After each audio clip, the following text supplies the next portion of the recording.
बातमी आहे। बीडच्या मस्साजोग गावचे सरपंच संतोष देशमुख यांच्या हत्येचे पडसाद राज्यभर उमटतायत। संतोष देशमुखांना न्याय मिळावा यासाठी राज्यातील विविध भागांमध्ये मोर्चे काढले जात आहेत। बीड आणि परभणीनंतर आता पुण्यात सुद्धा जन आक्रोश मोर्चा काढला जाणार आहे। आज लाल महाल ते जिल्हाधिकारी कार्यालयापर्यंत मोर्चा काढला जाणार असून या मोर्चात आमदार सुरेश धस, मराठा आंदोलक मनोज जरांगे पाटील सहभागी होणार आहेत। तसंच संतोष देशमुख यांची मुलगी सुद्धा या मोर्चात सहभागी होणार आहे। वडिलांना न्याय मिळवून देण्यासाठी मोठ्या संख्येनं नागरिकांनी या मोर्चात सहभागी व्हावं असं आवाहन देशमुखांच्या मुलीनं केलं।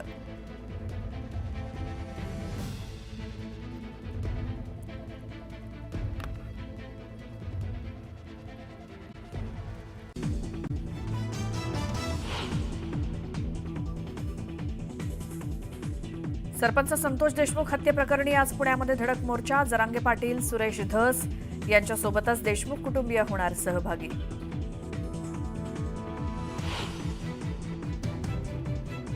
आजपासून भाजपचा राज्यव्यापी सदस्य नोंदणी अभियान।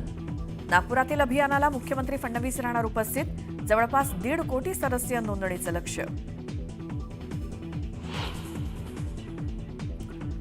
धनंजय मुंडे यांच्यामुळे पक्ष अडचणीत येणार असेल तर अजित पवार पाहतील। मला कुणाच्याही राजीनाम्याची घाई करायची गरज नाही, भुजबळांचं परखड मत।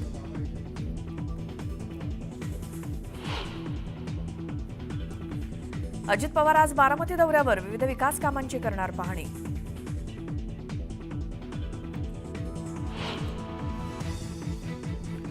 रत्नाकर गुट्टेंचा नातू सुमित गुट्टे मागील 2 दिवसांपासून बेपत्ता। पुणे रेल्वे स्टेशनवरील एटीएममधून पैसे काढून पुढे प्रवासासाठी गेल्याचं समोर। पोलिसांकडून अधिक तपास सुरू।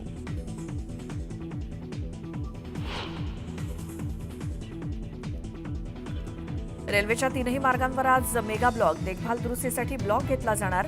प्रवाशांना वेळापत्रक पाहूनच प्रवास करण्याचं आवाहन।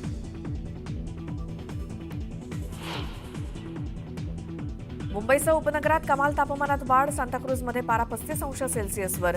पुढील 1-2 दिवस पारा चढाच राहण्याचा अंदाज।